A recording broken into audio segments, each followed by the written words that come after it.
আমি এখানে কথা দিয়ে যাচ্ছি আমডাঙ্গার মানুষের কাছে, ভুল বুঝানো হচ্ছে, দেখে নিয়েছে আমডাঙ্গা হাতছাড়া হচ্ছে, দেখে নিয়েছে মধ্যমগ্রাম হাতছাড়া হচ্ছে, অশোকনগর হাতছাড়া হচ্ছে, হাওড়া হাতছাড়া হচ্ছে, মিনাকে হাতছাড়া হচ্ছে, দেবগঞ্জ হাতছাড়া হচ্ছে, ক্যানিং পূর্ব হাতছাড়া হচ্ছে, ভাগবত কোনো কথাই না।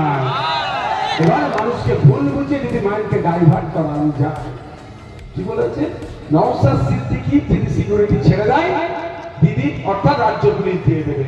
আমি কথা দিয়ে যাচ্ছি, আমি রাজ্য পুলিশও নেবো না, এদেরকে কালকেই ছেড়ে দেবো। আমাকে একটা অভিষেক ব্যানার্জি লিখিত দিক, অভিষেক ব্যানার্জি যখন দিল্লি যাবে পার্লামেন্টে, তখন এয়ারপোর্টে যখন ফ্লাইট থেকে নামবে, এয়ারপোর্টের মুখ পর্যন্ত সিআইএসএফ তাকে গার্ড করে পার করে দেয়, এই পার করাটা তিনি আর নেবেন না।